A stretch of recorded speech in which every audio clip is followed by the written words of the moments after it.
नमस्ते मित्रों, आपके अपने व्रत पूजा त्यौहार चैनल पर आपका बहुत बहुत स्वागत है। आज के वीडियो में हम सुनेंगे गणगौर व्रत की कथा और पूजा विधि। इस प्रकार है। यह व्रत चैत्र शुक्ल तृतीया को मनाया जाता है। इसी दिन सुहागिन स्त्रियां व्रत रखती हैं। कहा जाता है कि इस दिन भगवान शंकर ने अपनी अर्धांगिनी पार्वती ने तमाम स्त्रियों को सौभाग्य का वर दिया था। पूजा विधि इस प्रकार है। पूजा के समय रेणु की गौरी मतलब गौरा पार्वती को बना करके उस पर चूड़ी महावर सिंदूर चढ़ावें और चंदन अक्षत धूप दीप नैवेद्य से माँ गौरी का पूजन करके सुहाग सामग्री चढ़ावें, भोग लगाएं और यह व्रत रखने वाली स्त्रियों को गौर पर चढ़े हुए सिंदूर को अपनी मांग में लगाना चाहिए। अब हम सुनते हैं कथा। एक समय भगवान शंकर जी नारद एवं पार्वती जी को साथ लेकर के पृथ्वी लोक पर चल दिए। भ्रमण करते हुए तीनों जब एक गांव में पहुँचे, उसी दिन चैत्र शुक्ल तृतीया थी।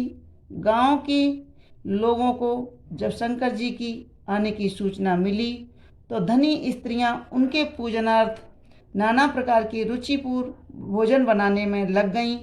इसी कारण उसे उन कुलवंत स्त्रियों को काफ़ी देर हो गई।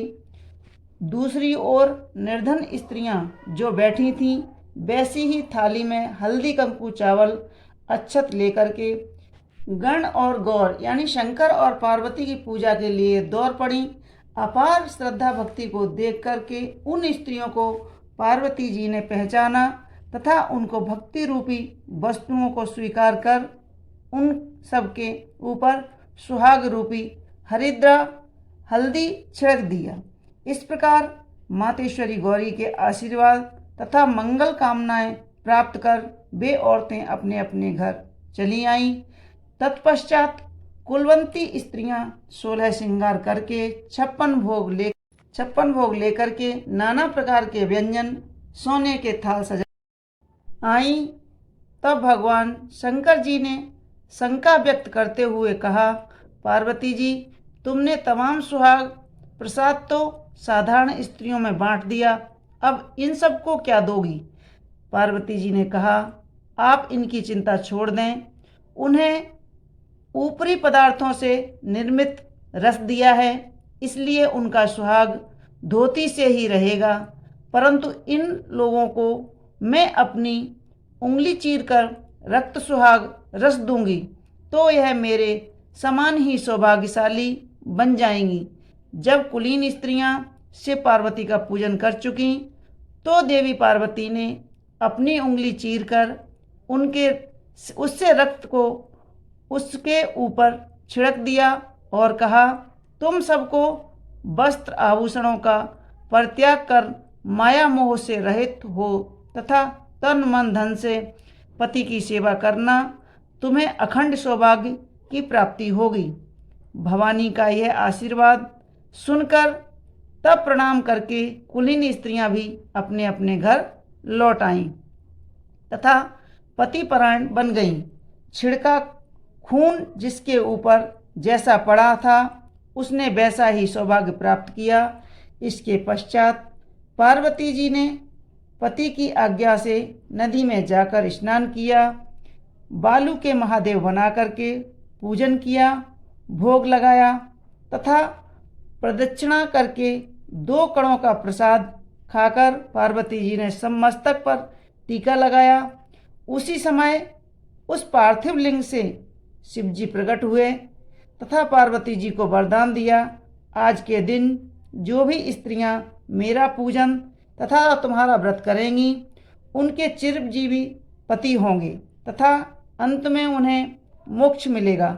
भगवान शिव जी यह वरदान देकर वहीं पर अंतर्ध्यान हो गए।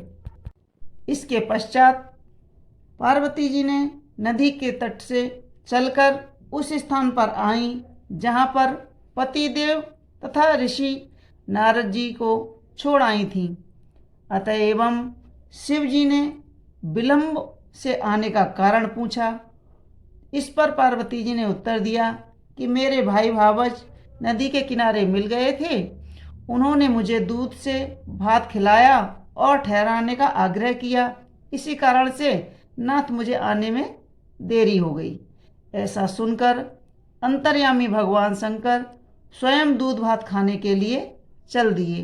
पार्वती जी ने जब समझा कि ढोल का पोल खुल जाएगा, मेरा झूठ पकड़ने वाला है, तब अधीर होकर के मन ही मन शंकर जी से प्रार्थना करने लगी कि हे भोलेनाथ, मेरी लाज बचाओ। शंकर जी के पीछे पीछे चलती पार्वती जी ने जब नदी के ओर अवलोकन किया कि एक सुंदर मायावी महल दिखाई दिया, जिसमें शिव जी के साले तथा सलहेज विद्यमान थे, वहाँ रह रहे थे। माँ पार्वती, शंकर जी और नारद जी वहाँ पहुँचे तो उन्होंने भोलेनाथ का बहुत आदर सत्कार किया। 2 दिन तक तीनों ने उनका आतिथ्य ग्रहण किया। तीसरे दिन सुबह भगवान शिव ने पार्वती के चलने के आग्रह को ठुकरा दिया। इससे माँ देवी कुपित हो गई और अकेली ही चल पड़ी। मजबूर होकर महादेव जी को उनका अनुसरण करना पड़ा। नारद जी भी साथ में चल दिए। तीनों व्यक्ति चलते चलते काफ़ी दूर निकल गए। सायंकाल होने पर शंकर जी ने बहाना किया कि मैं तो तुम्हारे मायके में अपनी माला भूल आया हूँ। तो पार्वती जी माला लाने को तैयार हुई, किंतु शिव जी की आज्ञा से न जा सकी। नारद जी वहाँ गए। जाकर देखते हैं कि ना कहीं महल है और ना ही वहाँ पर कोई रह रहा है। कहीं माला न दिखाई देती है। घोर अंधकार है। हिंसक पशु विचर रहे हैं। इस अंधकारपूर्ण डरावने वातावरण को देखकर नारद जी बहुत आश्चर्यचकित हुए। तत्पश्चात अचानक बिजली की चमक से वृक्ष पर टंगी हुई माला दिखाई दी। लेकर के महामुनि भयातुर अवस्था में शीघ्र ही शिव जी के पास आ गए और अपनी विपत्ति का वर्णन कह सुनाया। इस प्रसंग को सुनकर हंसते हुए शिव जी ने नारद जी से उसका आदि मूल कारण बताया। हे मुनि, आपने जो कुछ भी देखा वह पार्वती की अनोखी माया का प्रतिफल है। वे अपने पार्थिव पूजन की बात को आपसे गुप्त रखना चाहती थी, इसीलिए उन्होंने झूठ बोलना और बहाना बनाया था। फिर उसे सत्य करने के लिए उन्होंने अपने पतिव्रत धर्म की शक्ति से झूठे महल की रचना की, परंतु सच्चाई के लिए ही मैंने माला लेने के लिए तुम्हें दोबारा उस स्थान पर भेजा था। ऐसा जानकर नारद जी ने माता पार्वती के पतिव्रत प्रभाव से उत्पन्न घटना की कंठ से प्रशंसा की। जहाँ तक उनके द्वारा पूजन की बात को छिपाने का सवाल है, वह भी उचित ही जान पड़ता है, क्योंकि पूजा छिपकर ही करनी चाहिए। मेरा यह आश्चर्यवचन है कि जो स्त्रियां उस दिन को गुप्त रूप से पति का पूजन कार्य संपन्न करेंगी, उनकी समस्त मनोकामना पूर्ण होंगी तथा उनके पति भी चिरायु होंगे। पार्वती जी ने इस व्रत को छिपाकर किया था। इसी परंपरा के अनुसार आज भी सुहागिन स्त्रियां गणगौर की पूजा पति से छिपाकर ही करती हैं।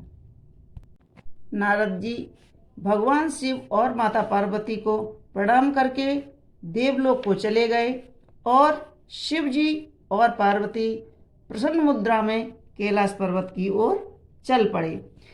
श्री सीता जी ने गिरजा गौरी की पूजा करके ही मनोवांछित वर की प्राप्ति की थी, जैसा कि रामायण में लिखा है। जय जय गिरवरी राज किशोरी, जय महेश मुख चंद्र चकोरी, जय गज बदन शणानन माता, जगति जननी दामिनी इति गाता। माँ पार्वती ने इस व्रत को गुप्त रूप से किया था। इसी के अनुसार आज भी गणगौर की पूजा की समय आदमी मौजूद नहीं रहते हैं। कथा सुनने के बाद गौरा पूजन के टाइम यह गीत 16 बार सुहागिन स्त्रियां जरूर गाएं। कुंवारी लड़कियां एक बार बोलती हैं और सुहागिन स्त्रियां इसको 16 बार बोलती हैं। गीत इस प्रकार है। गौर गौर गौमती ईश्वर पूजे पार्वती, पार्वती का आला टीला, गौरी का सोने का टीला, टीला दे टमका दे, राजा रानी व्रत करें, रानी पूजे राज में, रानी को राज घट तो जाए, मारो सुहाग बढ़ तो जाए। मित्रों, यह थी गणगौर व्रत की कथा। आपको हमारी कथाएं कैसी लगती हैं हमें कमेंट्स बॉक्स में ज़रूर लिखें और हमारे वीडियो को लाइक करें, शेयर करें और हमारे चैनल को सब्सक्राइब कर लें ताकि आने वाली कथाएं आपको इसी तरह सुनने को मिलती रहें।